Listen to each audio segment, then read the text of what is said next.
Hello, Asen. Thank you for joining us.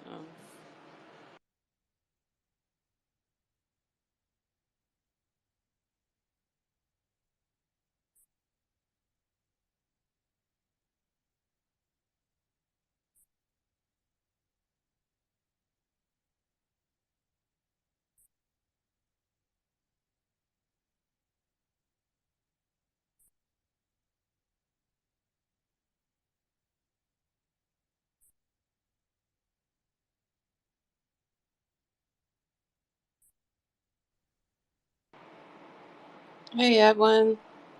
Hey, how's it going, Malika? How's it going? Good, good. Just ready to get started. I'm excited. I'm excited too. I'm going to send a few tweets and we'll get started in a few. But the main thing I wanted to talk about was this. It's just like, I felt like it shared what this confirmed what we all suspected about these referees. Um, about their power over games and outcomes, about their power to extend series, and just basically the corruption when it comes to how some of these games are called. Goes beyond what Tim Donaghy did. It's like, yeah, that was, yeah, he messed up his life and everything, but it's really about what is going is this still going on today? You know what I mean? Like, how did really in Stern keeping the corruption hidden and making sure that it Tim Donaghy was the only one that really served, or really, like, in the NBA that was involved. So it's, yeah, we're going to talk about Tim, but to me this is a beyond Tim thing. And that's what stuck out to me. Like, it's beyond Tim Donaghy. Do you agree? Well, yeah, definitely. There's a bigger story here. I think that's kind of the point of the documentary. It's that the Absolutely.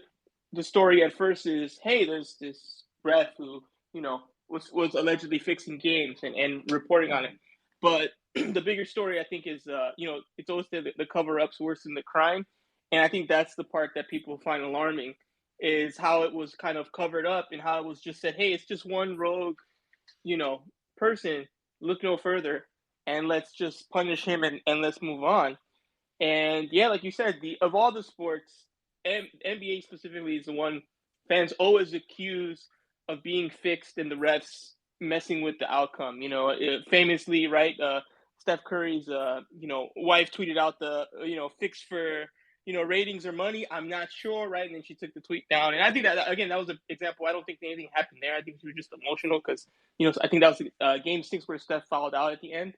Um, but that is something people think, and that is something people say. She's not in the minority, or not one of the few people who's ever said that.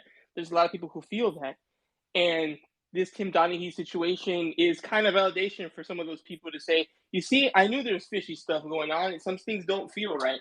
And yeah, it's definitely something that I think the NBA wanted to move past as quickly as possible, and not to spread into a deeper story for sure. Yeah, and so yeah, before we go even deeper, we did our little intro. Thank you guys for joining us. This is the Rewind, where we discuss sports history, NBA, documentaries, media, any type of media really related to sports, and we discuss it. We like to base our discussion based on any type of media that is released. In this case, we are discussing Untold, Operation Flagrant Foul, which was on the Tim Donaghy case of when he was convicted of betting on games, possibly fixing games, along with his bookie and one of his friends who claims he didn't benefit from it, Bull. And we're going to just have an open discussion really about the case, and also we're going to talk about today. We're going to talk a little about Scott Foster, who is still a referee and who famously has that crazy record when it comes to Chris Paul in how much, that, like, does this documentary give the suspicions on the outcome of those games any credence to people thinking that there's a bias? So we're just going to have an open dialogue, and you guys can feel free to join the stage, raise your hand. This is meant to be a discussion because to me it just confirms some of the things I thought. So feel free to join the stage and and join the conversation. So, Edwin, as we thank you for co-hosting with me, and it was interesting from the beginning hearing Tim Donaghy talk about, like, he basically was raised. His father was a referee, in college, for college games. So he basically grew up understanding the referee, how to be a referee, because his father was one, and he wanted to be one, but for the NBA. So he started there, and then he started with the CBA, and then eventually got the call up for the NBA. And he talked about the Houston versus Indiana game where he called Reggie for holding because Reggie used to hold all the time. Like, this is not a secret. Like, but he actually called him on it, and he was a star. And the star rules. You don't call player. You don't call certain calls on star players. And then the Indiana fans throwing stuff on the court. When you watch that, that just crack you up that he literally had the balls to call that call, not realizing that stars, there's certain plays you don't call on stars. What did you think about the beginning part of him calling that call on Reggie, and then the spin move that my favorite player ever used to do that technically should have been called that wasn't? But all the star players got that treatment, not just Jordan. So Yeah, yeah. let's what did when you watched that part? Did it crack you up that we all know star players get those calls, but it was funny how players would respond like, "What?" Like, Yeah, I'm okay in the NBA with stars not getting preferential treatment. That's not something I necessarily have a beef with. It makes sense. It's just like anything else, right? Guess what? The boss's favorite employee gets preferential treatment at your job, right? The person they like the most gets a little bit, a little bit more leeway than someone they're having problems with, right? So I think that's part of human nature, and it's part of just how humans interact with other humans. There's hierarchies, there's positioning like that. And yeah, if you want to have a robot out there that can do it, I'd be fine with that. If they're going to call it accurately, that's fine. But as long as we have people and we have people that are higher and lower than other people, that's kind of how that's going to go. So I'm okay with that aspect. I did think it was funny he called it on on Reggie, and then the NBA checked it, and they said that he was right. So I don't know. It's hard, especially with Tim. It's so hard to know what to believe and what not to believe. And if you just believe the documentary 100% at face value, then this is him realizing, hey, things aren't what they seem, and I'm just trying to be the best referee I can. And now I see that there's politics involved, and to some degree, I understand because he talks about the referee book and what the book says. And he says the book says one thing, but we do something else. And again, comparing it to work, that's kind of how all our jobs are, right? Like you get that employee handbook, we all roll our eyes when we get that employee handbook because we know that no job ever follows it to a T. It's like a guide, and then every company, job, corporation, yeah, but we don't do that. We do this, and whatever. Or it's not 15 minutes; it's actually 30. It's fine, no big deal. Stuff like that. So I think some people might be bitter about some of this stuff, and I think this isn't the part to be bitter about. I think you say, hey, that's how it works. You're right. Stars get special calls. That's been true forever. We all know this. There's no like role play crying about LeBron's only fouled out like twice in his career or something crazy like that. It's like, hey, that's gonna happen because he's LeBron James, and that six foul's got to be a real big foul for him to get it, just like Jordan, just like Kobe, right? So I thought it was a funny moment, and I think it's something that is absolutely true now, and I'm kind of okay with that aspect of it. I mean, yeah, I mean that's just the way it is. But it was just funny, like, like, yeah, like Phil admitting, yeah, that's a call that you should be calling, but not against Jordan. And Reggie's reaction, like, how, like he was like, you really called that on me?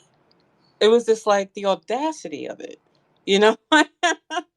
That what was funny, like the audacity of it, That's and classic Reggie, though. He always has this look like an atrocity just happened on the court, whether he's getting a yes, bounce he or he fouls. does. He always has this I face like you would think, a cake just fell off the floor, And then there's nobody. Like it was his first game. Like he's looking at the ref like, you just got what are you doing? Like so. Anyway, we'll move on from there. And they talked a little bit about because I want to breeze through kind of like this, like this operation a little bit because I really want to get to the bigger discussion on refs, their control over games, and like in allegations that Tim Donaghy made about the NBA. And I personally think I think we think that that's happening in the game today. You know what I mean? But I want to get there. So they talked about how his friend Tommy Martino, he was the middleman between, and Jimmy, Tommy, and Tim went to high school together, but Timmy and Jimmy were not friends. Jimmy was the bookie, who had connections with the mob. Tim did not know about the connection to the mob. I think it was suspected, which is why Tim wanted a distance. He'll deal with Tommy and speak in code, and Tommy would deal with Jimmy. But are you believing this whole Tim got 2,000 per win, and he made like $40,000 or whatever, between $40,000 and $60,000 only? Like, come on, dude. I, Like, to oh, that hey, point, Buffalo. hey, Yeah. no problem. What's up, guys? So two things on that. Either one, he's probably the worst businessman in the history of any business, or two, he's sitting up here lying because there's no way in hell any person understands one. If he finally understood his connection with the mafia and knew how much money the mafia brings in or the mob brought in every year, he would know that they're not betting $10,000 on these games. They're betting hundreds of thousands, some millions of dollars on these games. So I do think that he kind of, in a way, I think he thought in his mind, it makes you take a little bit more pity for him if you don't think he got so much money. You know what I'm saying? Like, if you think, oh, he got a little $2,000, you think of it, oh, he just did it just for, shits and giggles, when in fact, he was getting paid hundreds of thousands to probably millions of dollars throughout the whole operation. So I definitely think he downplayed that, quite a bit. Yeah, Absolutely. and Go ahead, Evan. anyone who, again, remember, he was under investigation. And the last thing you'd want to do when under investigation for illegal activity is to brag about millions of dollars that you didn't claim on, any kind of tax report. So yeah, of course, if you're killing it at the casino in this illegal gambling operation as an NBA referee, you don't want to say, "Hey, man, I was making $500,000 a week," because then that's another charge and another thing. Especially when his stance is he didn't fix games.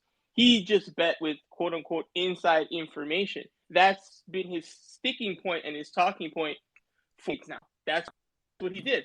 So he's like, oh well, I wasn't doing anything wrong. I just already kind of know where things are going because I know the personalities in play. That's it, right? That's all it is. And yeah, someone slipped me a grand or two. That's about it. It's he's always going to downplay that. It doesn't. It's not it's a cynical world, unfortunately. But one thing I try to do in these situations is think if the opposite were true, would you tell me? And if the answer is no, I'm less skeptical on your stance. Because if the truth was you're making tens of millions, you're probably not going to say it because you might open yourself up to another investigation with the FBI, and you don't want to be made an example again. So yeah, you have to downplay it. I don't believe him when he said that. I don't know what the number could be. It could be something ridiculous. It could be maybe not actually that much. It could be like, I don't know, 500,000 or something, just making up a number. But there's no way I believe he risked his career and was betting on things where he knew the result and was betting low. If I knew the result for sure, I'd put my whole check on something. You know what I mean? If I know it's gonna be right, I'm putting everything, and we're gonna, I'm gonna take this 30 grand and make it 125 grand with no risk because I know because I'm in control. So it just doesn't make sense that he wouldn't be doing some of those things. So yeah, I don't believe him when he said it was just a couple grand a game. Yeah, and honestly, I think that's a great point. I think it was somewhere in between. So I'm not gonna say he made millions of dollars, but I do think that it is somewhere in between. I think he, like kind of what Malika said. I think he knew about the mob affiliation, and obviously he knew what the mob did, but I don't know if he knew how far up it went. So I kind of take back the millions part. He probably did get hundreds of thousands, but in terms of millions, I don't think he understood just how. I'm being, giving him the benefit of the doubt a little bit here, but I don't know if he understood how much of a money cash cow he was and how many people had their hands in it. Because in a way, I don't think I forgot the guy's name that's actually connected to him. I don't know if he knew how important he actually was. So I do think he maybe Yeah, Jimmy told him. Batista. I think he was trying to Yeah, get into. I think he was trying to be like more important to the mob and be that made guy. Just he wasn't a made guy. He was. Like this was the business he was bringing to the mob. Even though he hasn't admitted to this, but like the prosecutor has all this information, and I think he was trying to be more important, but he didn't get those bones. Like they didn't give that to him. Like him bringing them 20-30 million wasn't enough, basically. yeah, no facts. And I don't know if y'all have gotten to it yet, but for me, I'll wait if you guys haven't. But the star of the show was easily David Stern. Like I knew growing up that he was like the mafioso, but dude was running that shit like he would put Tony Soprano to shame. Like the shit that I heard David Stern was out there doing was insane. But I'll let y'all get to that when you get to it. Yeah, that's the part I want to like breeze through to get to because yeah, David Stern, because the NBA, I just when they talked about when he was talking about some of the biases, because of course they talked all the time, the referees are very close. When they talked about the biases, when Tim Donaghy was talking about how Javi, that I remember that referee Javi, and how he had always had issues with Iverson, and Allen Iverson quote unquote threatened him, so the refs had it out for Iverson, and they basically will call everything on Iverson, like, and really just picking at him, and it really messed with his head and messed with his game. And when they talked about that, I was like, people were saying that then, like the rest of messing with Iverson, like all he did was confirm what people already suspected and knew, that that was a real issue. Like Bubba Chuck wasn't going crazy here. This was a real issue, and it's like we'll get to that later, but when you think about Scott Foster and Chris Paul, now I know Chris Paul isn't loved, but is there? I think there's some validation to the Scott Fall. Why is he allowed? Why is Scott Foster allowed to referee skip? Chris Paul's games at this point. Like, you look at the record. That shouldn't be good. That shouldn't be allowed. But like it's interesting. Like how when Gotti went down for tax. They talked about Gotti going down for tax evasion, and the Gambino family was wired. And basically, the FBI found out about this investigation because of the wiretaps, and their names were on the wiretaps. Um, and that was that. But before we get there, um, do we believe that Jimmy threatened him? Do we believe that really happened? That he threatened his family, like you don't want anybody from New York coming to Florida, to see your family. Like, I don't know whether to believe it or not exactly, because I think some of what Jimmy is saying is accurate. Like, I think Timmy was more into it, and he doesn't want to admit that, than what he's putting out there. Like, we'll never know the truth. I'm just curious of where you're leaning. Yeah, I honestly think that was a bunch of bullshit. I don't think he had to threaten him at all. Because if you watch when you were watching the documentary, there wasn't one time where Tim Donaghy or even his wife alluded to him acting different while it was going on, or being like his mood changed. He started being real timid. He started he lived life like it was golden. Like he was making his money, he was calling the games, Going you to know, strip clubs, you know, in the like strip he... clubs, right? Calling Scott Foster at halftime, like, hey man, who knows what they were talking about? But you could infer whatever. He said they were just shooting the shit, but whatever. Even that though, shooting shit with Scott Foster, going to strip clubs out of nowhere, talking to his friends all the time. Wife didn't suspect nothing, no kind of changes in behavior. Like he said, he was being paid. I mean, being rated as one of the best refs in the NBA. So like I don't think he moved like a guy that had his life on the line. If he had his life on the line, he would show it, or he would even allude to it in the documentary. He'd be like, I'd go into games a little bit nervous, like fuck, I gotta call this. Like he never really alluded to that. He kind of just went because he was a part of it. So I don't think he threatened his family at all. To be honest with you. I agree. I agree. Go ahead, Vero, then we go back to Edwin. Hello guys. I just wanted to give you guys like some like off like the record tidbits because I when they were talking about the John Gotti case, I'm actually born and raised in Staten Island, so most of the people that were in the cases of the mob and all the people that were indicted in the case, I actually know some of the people that I grew up with when they talk about the mob culture. And I definitely think Tim Donahue's family was threatened because with people that live on Staten Island, they tend to have family in Florida, so it's easy access to get hold of people's like family and just to like, oh, when he was doing those subtle remarks, he was like, oh, he's like, if you don't if you continue winning, right, and giving him the information about the bets when it comes to gambling, because I had a few friends, I personally don't gamble. When people gamble and you can't, when you start winning too much, you start becoming a mark. Yeah. Yeah,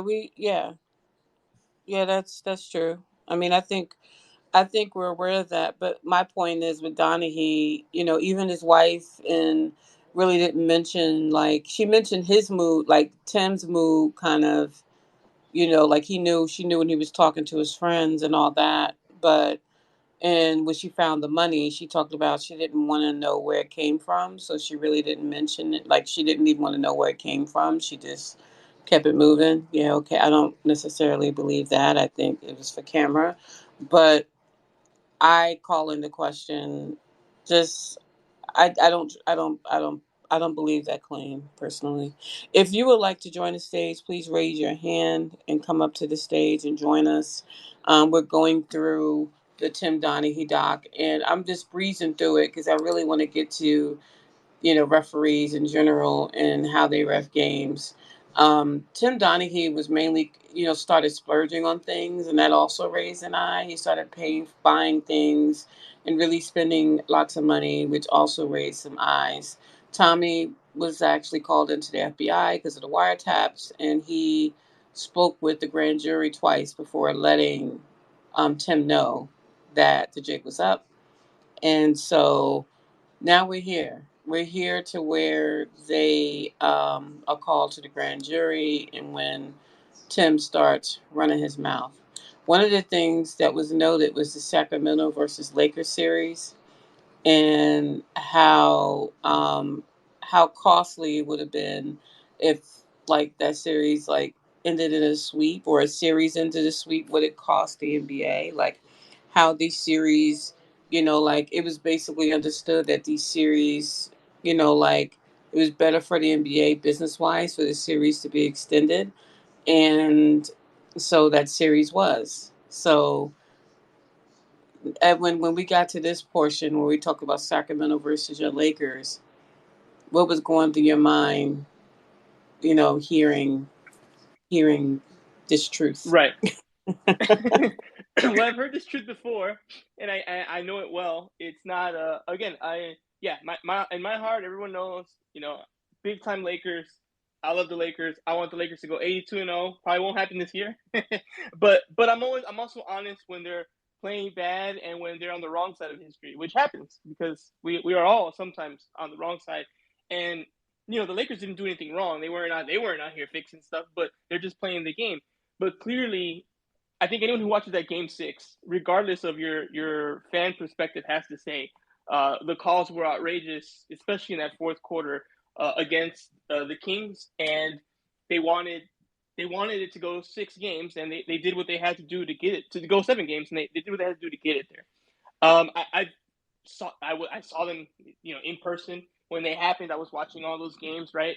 I've heard these allegations before. I think Jeff Pearlman does a really good deep dive into this series specifically in his book, Three Ring Circus, and Yeah. it's my understanding that essentially that's what the NBA wanted. They wanted to go 7. They did not actually care who won. They would prefer the Lakers, but they were like, kind of like, we're going to play 7 kind of clean, but it has to get to 7. And it's very clear with the Kings up 3-2, as much as I hate to say it, they may have robbed them of a championship opportunity because it went 7. The Lakers got it done. We know the story of the Lakers. They went on to win many more. The Kings never got that good again or that close again. And yeah, it's disappointing that they did get robbed of a chance to, or at least it got extended to a game 7, which they lost. And that's disappointing. Because again, that went to overtime too. There's a couple of games on the Lakers side as well in that series where Shaq was cursing out Jim Gray because he felt he wasn't getting some calls in some games the Kings won. So they were playing dirty on both sides, but I definitely think the Kings got the short end of the stick because they were up 3-2 and they could have closed it out. And because of those calls, they weren't allowed to. So it's definitely, if you're a Kings fan, I totally understand feeling slighted, and I agree with you 100%. It was not played. That game was not played clean. Most of that series was not played clean, and given the fact of their history of never getting to that level again, getting swept the next year because then Shaq and Kobe really got it going. It's a bummer, and it's definitely something I'm not happy about just as a basketball fan. You want to know that what you're seeing. The one thing I like about sports is it's definite. You win, I lose. I win, you lose. It's factual. Art is more like we can debate all day, but I like with sports we have like a period there. This is who won, this is who lost. And it kind of sucks that these kind of things take away from that because it's like, yeah, but the ref called 20 extra fouls. So that's why you won. so that stinks, and that's definitely a bummer. And that's definitely, I think, one of the most outstanding circumstances in this whole investigation was that Lakers Kings series. It's kind of the most famous moment where it was very clear what was happening. Two things came to mind when I kind of thought of that. One, that sounds like some WWE shit, like where somebody just makes a script and is like, all right, this is what we're gonna have go for today, and I don't care who, like manipulating the storylines. And two, another thing that really that I thought of is it wasn't mentioned in this series, and I don't really hear too many people besides people in Dallas kind of take this angle, but it had me think of the '06 Miami and Dallas series where like Dwayne Wade shot like 500,000 free throws in one series, where it's like it just kind of it wasn't for me the Sacramento and Lakers thing because I was born in '98, so I was like 3 years old when that happened. So I really don't remember. I only kind of know from knowing about NBA history of kind of what that was like.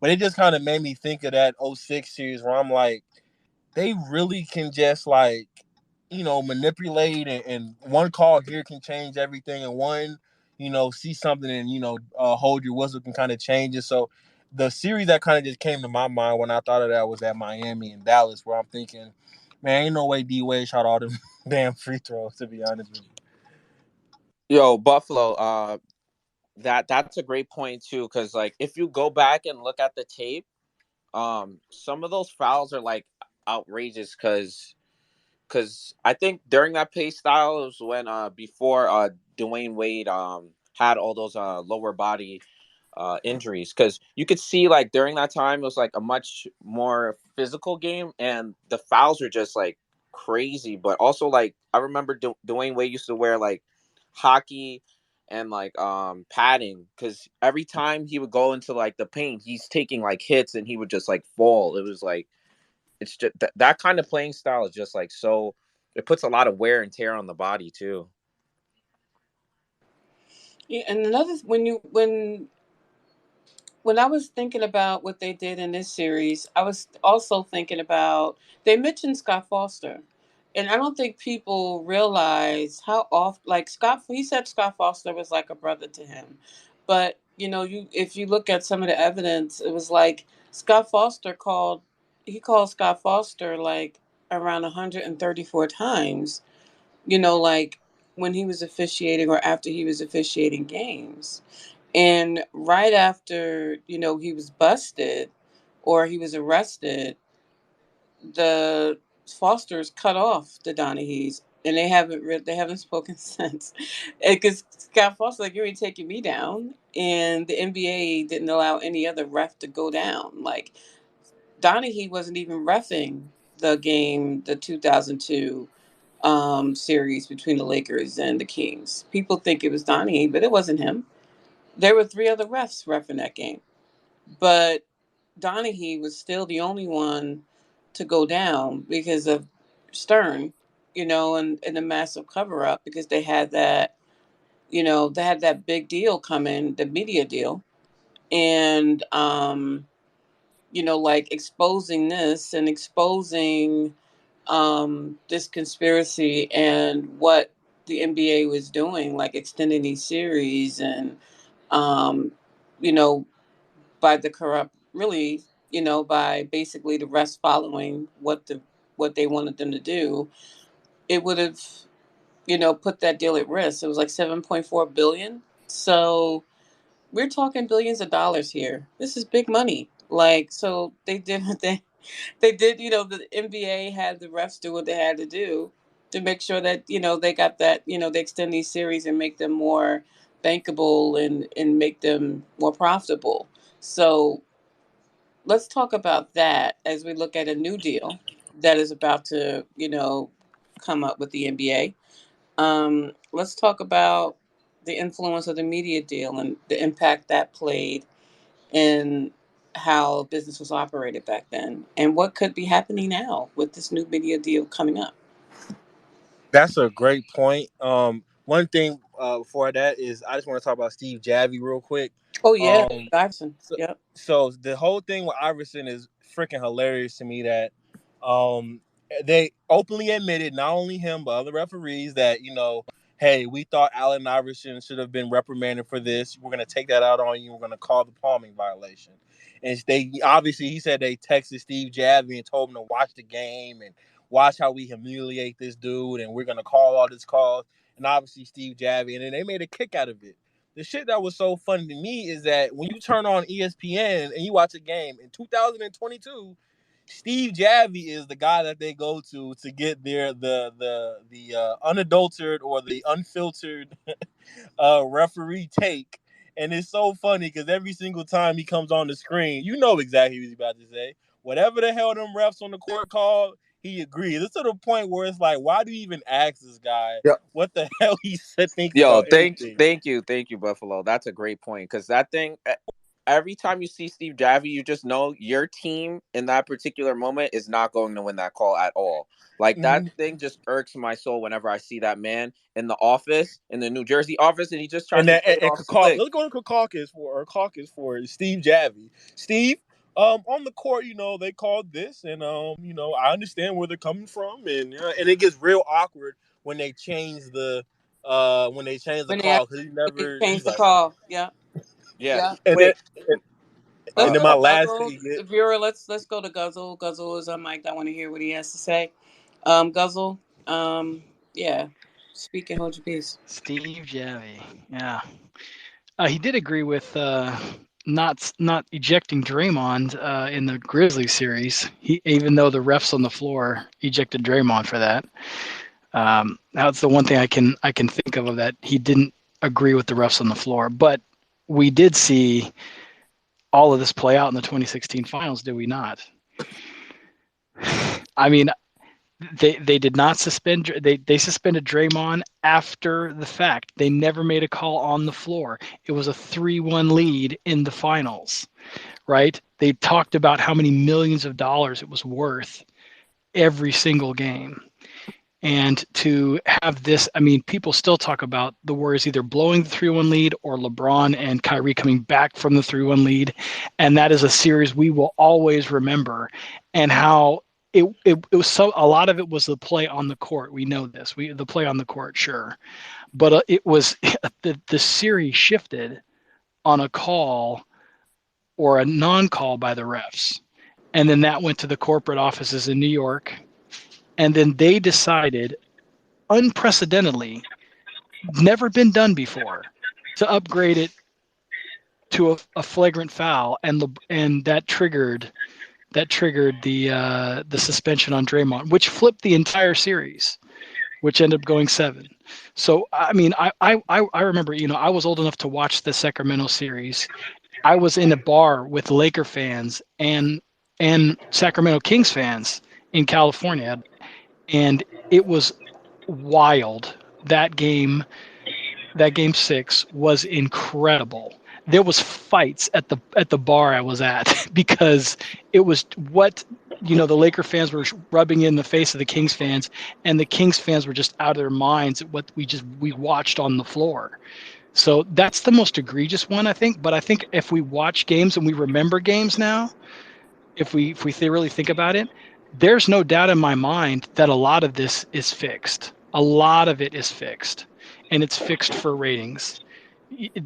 All the arguments they made in that story was stuff that I'd thought about for a long time, and we had this that we've discussed for a long time. Michael was the star. He was protected by the league, by David Stern, because he was the most marketable star. And it's like you said, Malika, it's all about money, billions and billions of dollars that are always on the line. And these refs affect that bottom line. The stars do, but like, dude, I loved Mike. I do. I love MJ. Okay. But he got a lot of calls. He got a But lot of star brush players get a fouls. lot of calls, though.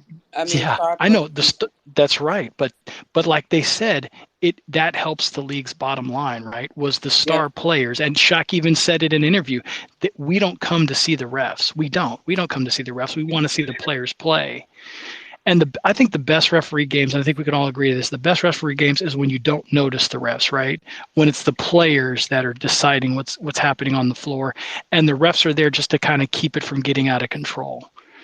And if they do their job right, they're unnoticed, right? They're unnoticed unless it's something that's totally egregious. We want that foul call. But brush fouls.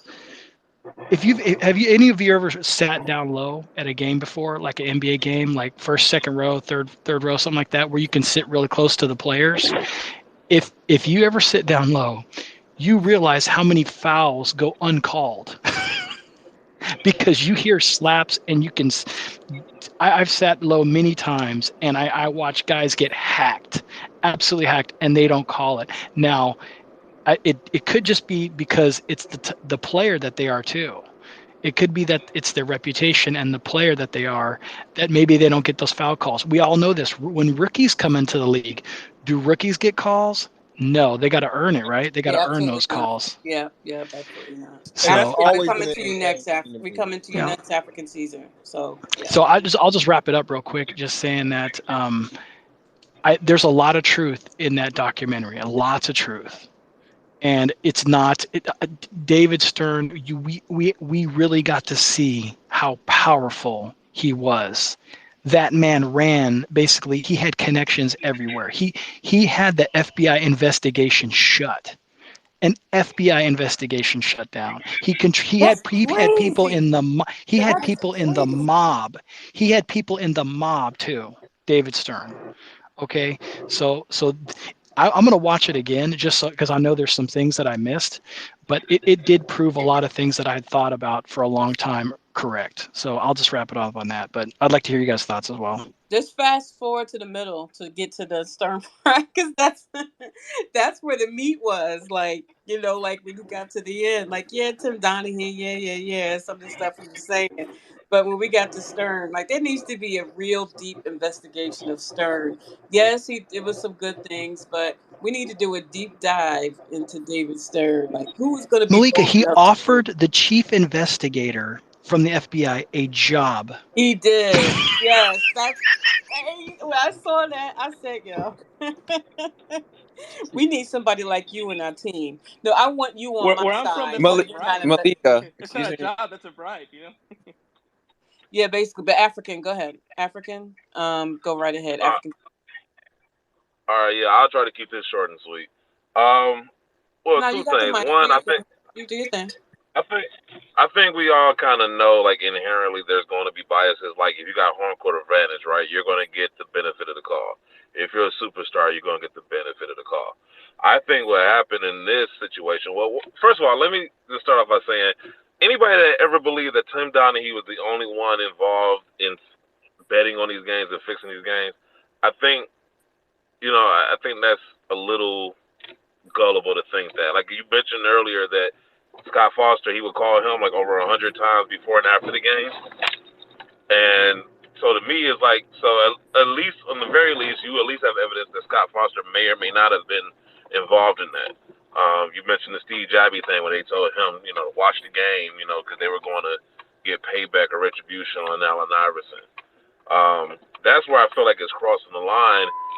I'm sorry, I'm in my car. I ain't got my seatbelt on. But another instance that I could think of, like the 2006 finals, like a lot of the talk was about how Mark Cuban, he was so adamant and talkative about the refereeing that they almost admitted, like, yeah, we taking out these calls on Mark Cuban because he's, talking negatively about the referees and how they're treating the Miami Heat or whatever. And that series flipped. If you look at that series, the first two games were like dominant, right, by the Mavs. And then all of a sudden, the Miami Heat go on a 4-game winning streak.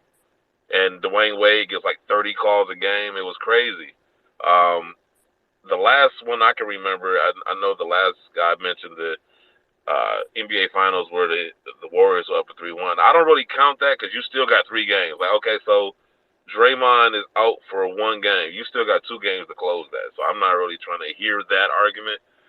But I remember, I forgot what year it was. I know it was the last time the Celtics with KG, Paul Pierce, and Ray Allen, when they played the Miami Heat. There was that one game where they were just calling technicals for like no reason. Ray Allen is one of the most mild-mannered players like in the league, or was one of the most mild-mannered players in the league, and they picked him up just for looking at the referee. He didn't even say nothing.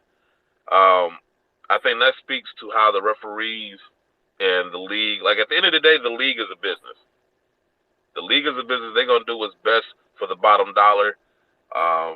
And so I think if anything, this documentary has brought that story of Tim Donaghy back up, and I think it's causing people to ask a lot more questions than they initially did.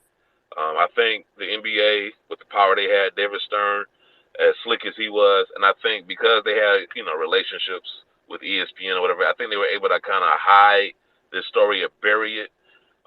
And that was, what year was that when he got caught in that scandal? We mean like Donaghy? I think it was like 2007, 2008. Okay, so if you think about it, social media was still in its infancy.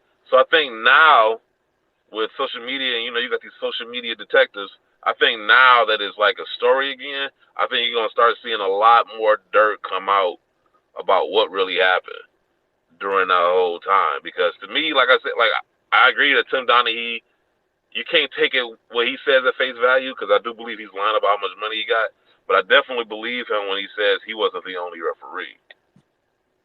And he talked about Absolutely. the bonus system. He talked about how, like, after a series and depending on like your, how correct, quote unquote, according to the league, your calls were, you got a bonus, and and that counted towards your score, so you could be granted like the NBA Finals or like a bigger opportunity. So you were rewarded for sticking to the company, sticking to what the NBA, The script, unofficial Malika. It rule. was the script.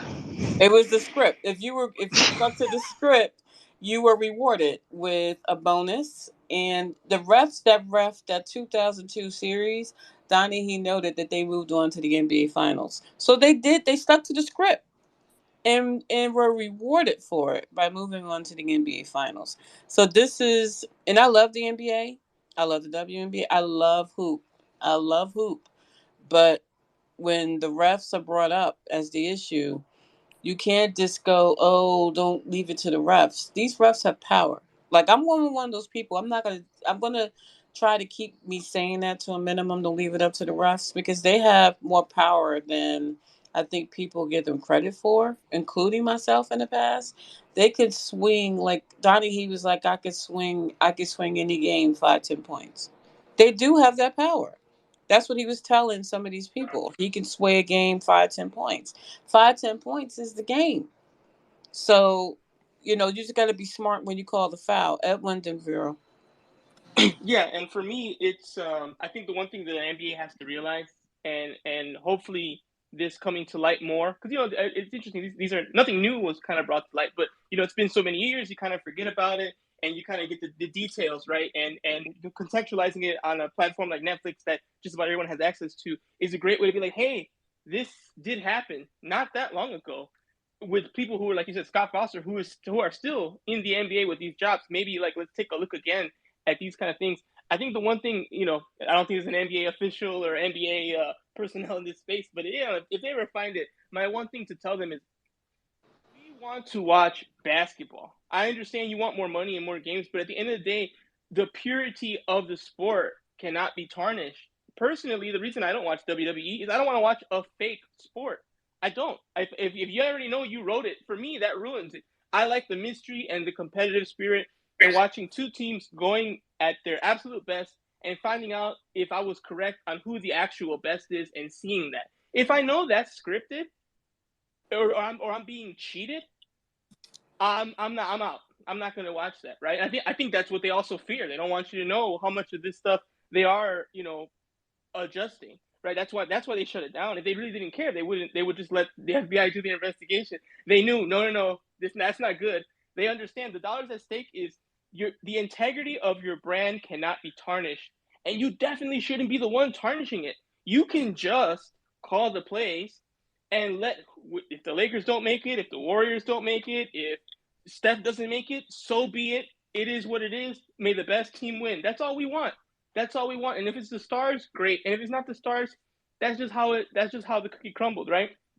But if you're doing these kind of adjusting the calls, and I think one thing people don't realize as well about foul calls is the way it can manipulate the game even more is if I'm just gonna use an old player so people don't think I'm talking about the modern NBA. But if KG gets 2 foul calls early, 2 things are gonna happen. One, he's gonna get subbed out, which automatically affects the game. Or 2, he'll have to be less aggressive and therefore allow more points because he doesn't want to get the 3rd foul and he doesn't want to sit. And that's how you can adjust the game and weaken the Celtics or the back when he was with the Timberwolves by not actually, having KG in your pocket. You just take him out of the situation and make it harder for him to do what he needs to do.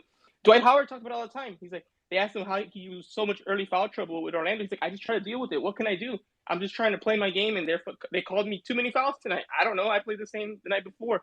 And that's the thing. I just hope the NBA eventually learns this lesson and just call it straight up. I understand the preferential treatment for stars. I'm kind of okay with that because, like I said, it's human nature. We all have our favorites on anything in life. But if you're literally saying, no, if I see, I'm going to call your foot on the line regardless. I'm going to give you 2 early fouls automatically. That's the kind of stuff we got to get rid of. We got to clean up because it does damage the brand. And it does damage. You don't want people saying that your thing's entirely fake. If more news like that comes out and you don't start nipping it in the butt, one day it could damage, your brand. NBA is very popular, but we all know there were years where baseball was the most popular sport, football is the most popular sport, soccer's on the rise, MMA is on the rise. Like, things aren't always going to be the way they are. And if the NBA wants to have a healthy product, you got to make sure that the person who actually cares, like everyone in this space, doesn't feel like they're being cheated from the experience they're trying to get. I'm trying to get my guy Eddie up here because what do you want to say, Eddie? And Vera will come to you. I'm just curious about what Eddie wants to share. Oh no, sorry, Malik. I was just listening. I really can't talk about it, so I just was listening. But a couple. Excuse me. I mean, why put? No, You need to give I me probably accidentally hit the mic. I didn't intend to hit the mic. See that lead in, you can't talk about it, and then I hit the mic by mistake. No, I did. Okay, I you did, got my Malika. attention. I did hit the mic by mistake. I didn't intend to talk. But you said, your words were, I can't talk about it. Can we get a hint of some kind? Oh no, no, no. Oh, I really couldn't. I mean, all I could say is that at least when I first started in the league, one of the things is that I believe that was the same time that the Donaghy case was wrapping up. So I was pretty much new when it first happened. But I could tell you this from a David Stern point of view, being in a meeting with that man, he is an OG. He is one of those guys that when he's in a room, he's in the room. And one of the things that I definitely know about him, it's not really something that's talked about. So I would say that when it was mentioned to him, like if anybody did mention Donaghy or something, his whole thing was it was just like we don't talk about this guy. That guy is just he's a pariah. So we never really it was never really anything that's really a discussion. So all I can say is his name is a bad word around the office. So I just really don't want to talk about it. We appreciate that, Eddie. I understand, the sensitivity of it. We don't want you getting in any trouble. So thank you so much for that. I appreciate it. No, no worries. For me, Appreciate that.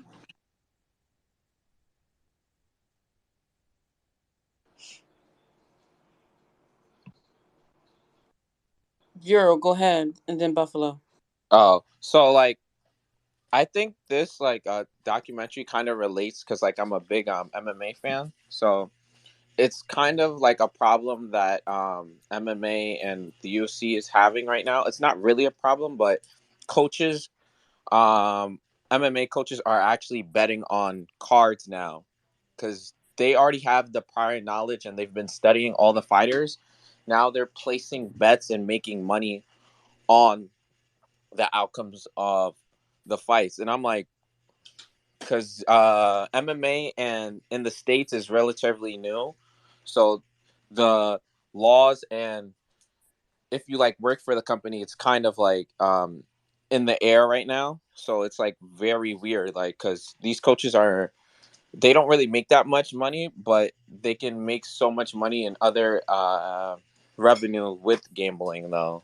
So I believe the only thing I didn't like about the documentary because they try to make Mr. Donahue lone wolf. I actually put like a video in the comment section if anybody wants to look at it though. Cool. Go ahead, Buffalo. Verl, there's a difference, Verl, though, that because with MMA and what you're talking about is that there's either a knockout or submission and a decision possibly at the end, and usually the decision is rare in MMA.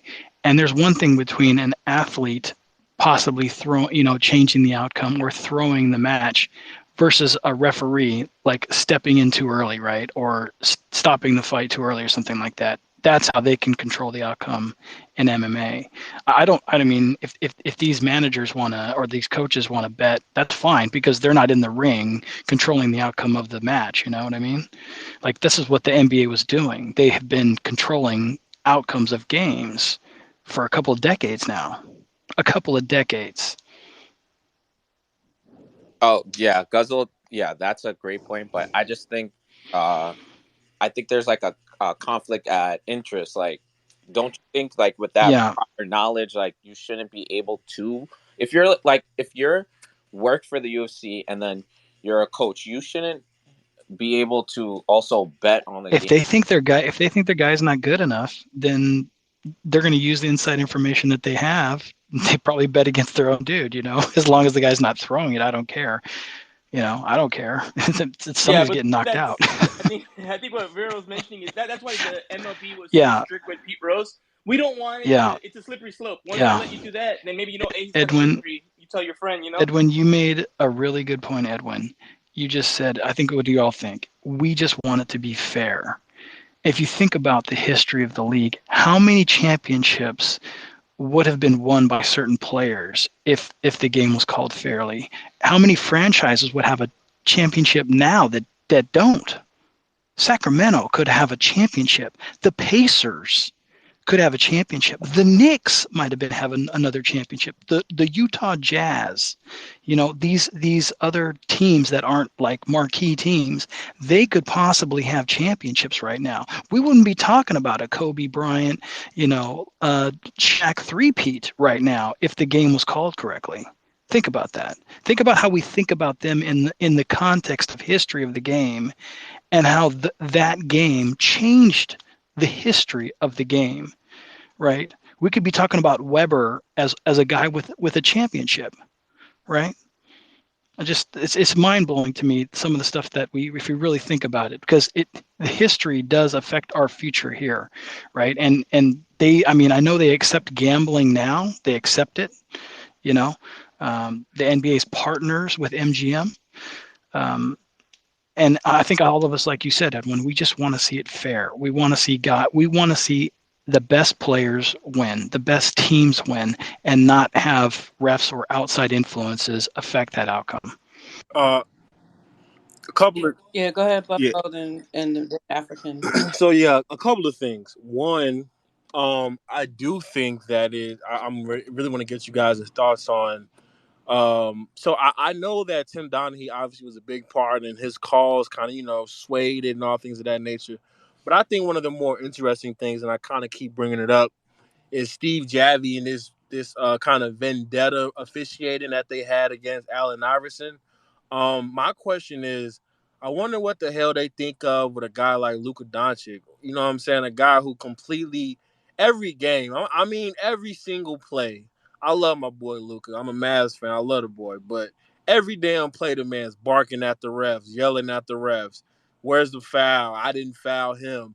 And the other thing is, like, every player in the league does that. So I do think there's been a shift in terms of the power dynamic of refs and NBA players. So I do. It is weird how, like, I do think refs still kind of control games to have that power, but these stars, man, everybody's barking at these guys now. I didn't watch games, obviously, in like the early 2000s or the late 90s or before my time, but I don't think it was like this in terms of everybody has a problem. So I wonder if they still kind of do that vendetta officiating. Besides, of course, Chris Paul and Scott Foster. That's the most notorious example. And then lastly, I think another thing that was crazy to me is how before the news broke out and went public, David Stern, read up on all these contracts.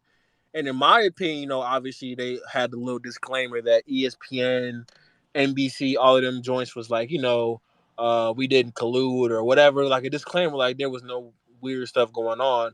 But in any other industry, like in the stock market, if a company knew um some sanctions or some regulations about to come down for, let's say, a gas company.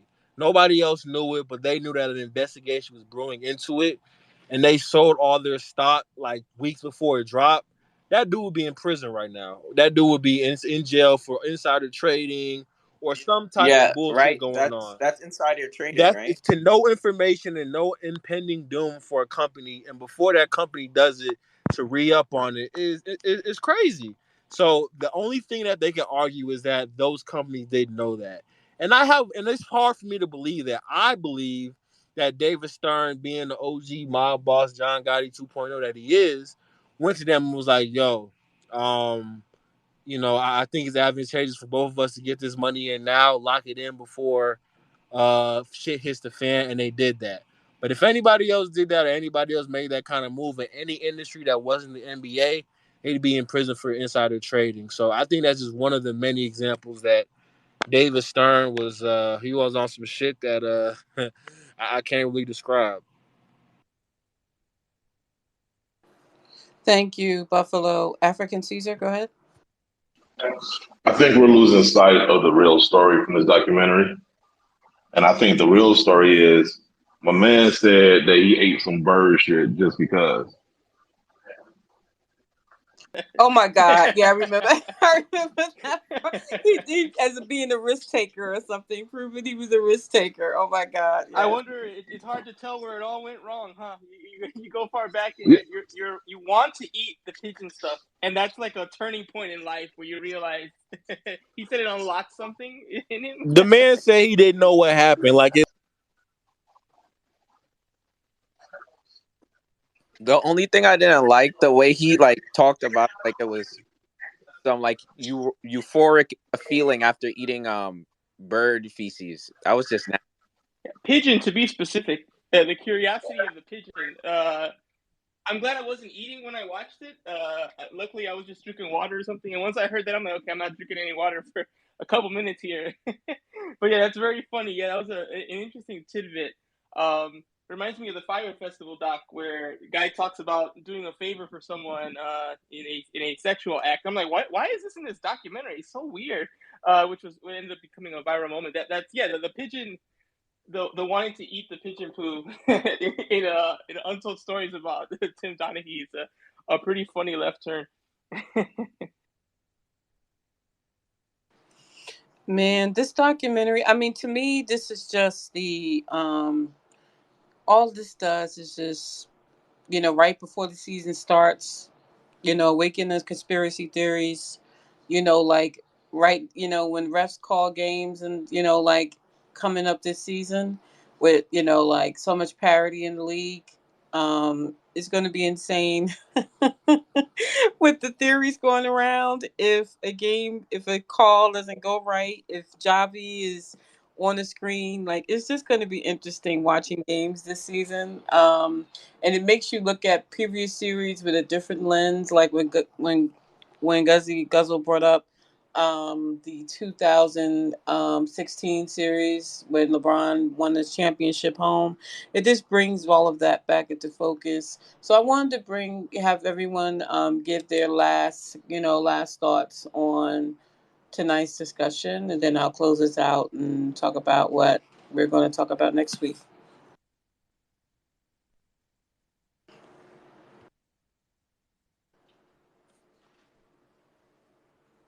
Eddie, go ahead. Oh, hey, Malika. One thing I can at least put it out there for the room, and I think a lot of you guys will agree with me on this one. Just especially hearing the comments from everyone about what their take on these individuals. We can say wholeheartedly that there is not one person out of those three individuals that you can say wholeheartedly, oh, I trust him fully, or he's not a liar, or there was some real there was some real interesting individuals up there between Donaghy and his friend, and then the third guy, I couldn't remember his name. But between those three guys, I couldn't. If you told me my life was, basically in the hands of one of them, I'd feel like I'm in a lose-lose situation. I couldn't trust any of those guys.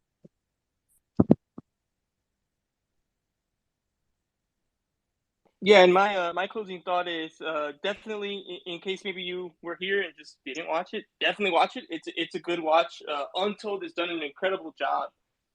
Perfect name for the series they do on Netflix. And these untold stories. Technically, they're not untold stories because they're all stories we've heard, but they're in-depth stories that maybe you've missed. But that's not as trendy as just saying untold.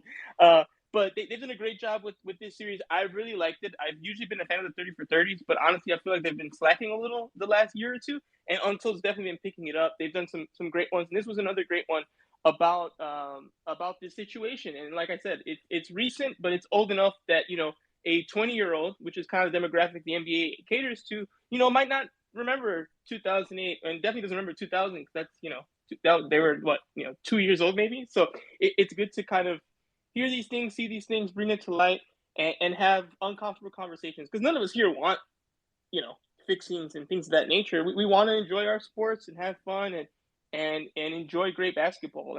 But again, this is an aspect of it. I'm glad they did it. I'm glad we had to talk about it, and hopefully there have been changes with the NBA to kind of fix that situation or make sure there isn't any more rogue or collusions or what have you. So definitely like the documentary, and I loved hearing everyone's thoughts on it. I think it was a good conversation.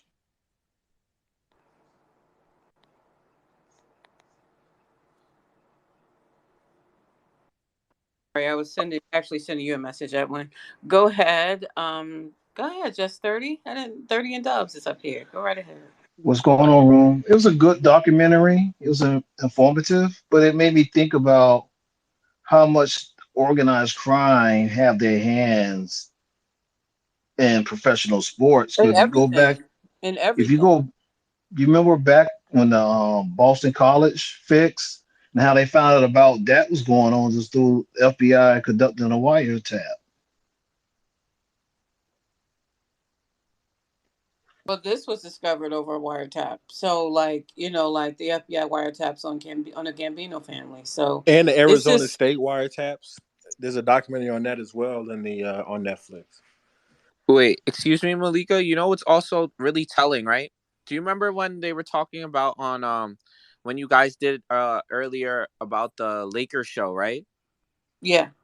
On the Showtime Lakers, they also mentioned something about with the mob having an influence with Coach Tarkanian when they're talking about his one of his lead Oh, UNLV. Yeah, yeah, yeah. isn't that crazy? Like it's all like all the pieces of the puzzles are just coming The together. mob Like, will have their hand in anything that makes money.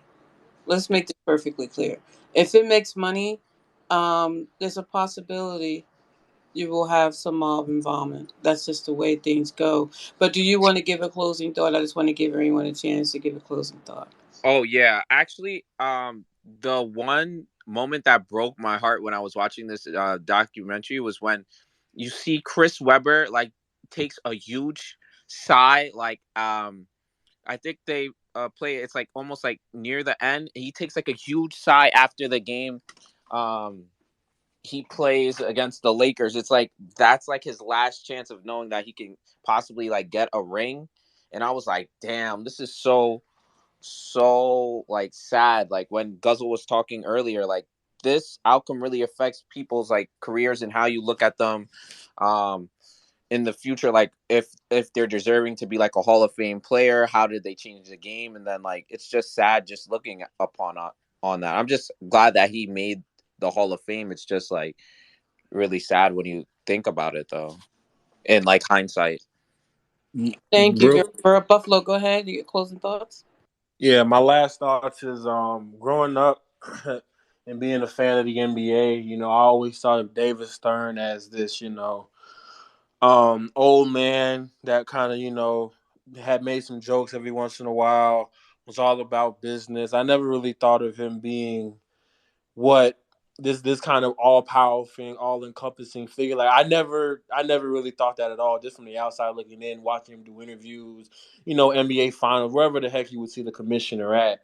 But from all the things that I've been hearing as I'm an adult now, reading about the history of the NBA, this documentary, he was the way he ran the NBA was very very interesting and very very mob like. And the thing that was very interesting to me is that it had me questioning, or not questioning, but thinking about it a little bit more. Is he handpicked Adam Silver to kind of take over and be that next guy behind him?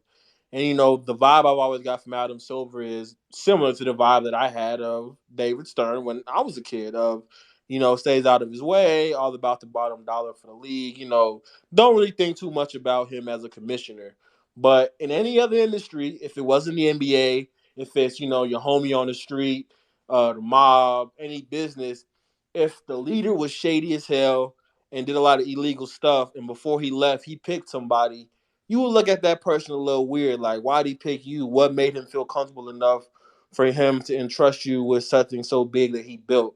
So these conversations had to have been had with Adam Silver behind closed doors about the Donaghy, about the refs going on, about why he did what he did, unless he wouldn't have gave it to him. So I do think that, going forward, I don't think that this will open up anything in terms of the NBA acknowledging it. I do think it'll kind of be a, that was in the past. We're not going to deal with that anymore. Moving on to a new day. Because even though this documentary came out and there's people talking about it, I don't think it's big enough and getting enough steam to where the NBA is forced to make a statement or forced to do something. It'll kind of just continue to be under the surface. I think they'll deny it, and especially with how prevalent and leaning into sports book and gambling that the NBA has gone, you can't really go back to that. You know what I'm saying? Like if you go to any NBA game now, FanDuel Sportsbook is everywhere. They putting up lines in the second quarter, like, oh, if he makes 3 more shots, that's plus 250, like in the middle of the game. So I think gambling in NBA is different. But yeah, man, I'm interested to see this season and stuff like that. But these refs, man, They were real interesting, man. Thank you, Buffalo. The shot you'll follow. Eddie, any closing thoughts? Just one thing about what Buffalo just said about the the NBA and as well as other professional sports that are heavily into the gambling now. Now that it's pretty much legal in a lot of states. Actually, the comment I think the thought is that, well, if the NBA is involved with these gambling websites like FanDuel or whatever, wow, there's probably more susceptible to corruption and things like that. But actually it actually works the other way because there's so much regulation and so much oversight with these gambling sites that you're actually being more transparent. And there's a big thing, like, if even if a person in the league went, and even we're not allowed to gamble now, if a person does gamble, they're automatically terminated. So and that's not even something that's like, it's so easily, it's because it's regulated so much, it would get caught almost instantly if an employee is betting. So this is something that the common knowledge is to think that to think that, oh, because it's we're involved with FanDuel and all those other sites, that, oh, it probably leads us to be more susceptible again, but it actually works in the opposite direction.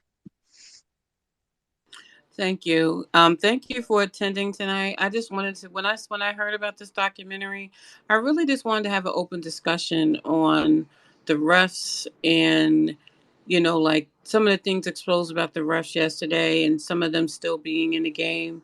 I also want to state again that Scott Foster should not be allowed to referee Chris Paul games. When you look, like, I think personal biases are at play there. Maybe I'm wrong, but when you look at that record, how can NBA allow that to continue? And also, I keep forgetting to say this, but this space is powered by Audio Labs. This space will be up on YouTube by tomorrow. So I'm going to start broadcasting the YouTube page and the links on socials soon. I haven't really started broadcasting them yet. I think I got 4 or 5 shows up there, and I haven't really started pushing them yet. But that will be starting soon. So funny, but yeah, I think that's great. And I think the next show that I'm going to do will be on and one. There's a 30 for 30 on and one, and then there's the Untold and one. So I'm going to review both of those, and we're going to talk about the rise and fall of and one next week. And the 30 for 30, of course, is on ESPN. You could see it via ESPN Plus if you don't have it, or catch it on their network. And then, or if you just look at Untold, you'll be able to contribute to the conversation. But and one was, like, it came and then yeah. So let's talk about that. And coming up, I'm going to be talking about the ABA a little bit more. I'm doing some research on it. There's a documentary coming on the ABA. So I want to do some research and have some shows before that comes.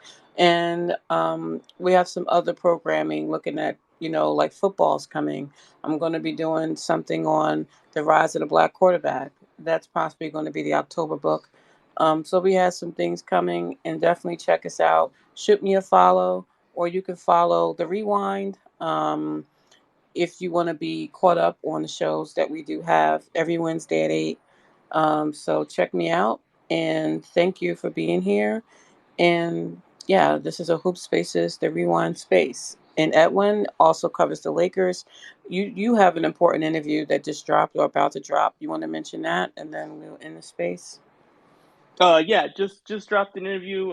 Me and Petty SLA just started a new show, the Petty and the Post web show, and we had an interview with O'Shea Jackson Jr., who has done a lot of work in the acting field the last 3-4 years, and is a big time Laker fan. So we talked to him just kind of about his career acting, talk about his love for the Lakers, and it was honestly it's the best podcast I've ever done. I do a lot of different types of work, and this one was definitely one that was really special. So if you're even slightly interested in Star Wars or O'Shea himself or the Lakers or even any of the stuff that I do, definitely check it out because it was a fantastic conversation, and I'm just so glad so far people have been seeming to like it. It just dropped this afternoon, so it's only been up for a few hours, but the reception's been great, and I just hope everyone enjoys it. He tells a really nice, I won't spoil it because it's at the end, though. If you want to catch it, just scrub to the last 5-10 minutes. He tells a very touching Kobe story. I asked him what his favorite Kobe moment was, and he has a very touching story about the one and only phone call he had with Kobe Bryant and how it went down. So go ahead and check it out. It was very touching and heartwarming. So it was a very good podcast, and I encourage everyone to check it out. Thank you. The Rewind podcast is coming soon, so stay tuned for that. And thanks, everyone. Have a good night. See you next week for N1. We will look at the rise and fall of N1. Edwin, hold, please. The rise and fall of N1. Thank you, and have a good night, everybody. NFL kicks off tomorrow, so yay. Later. Go Rams.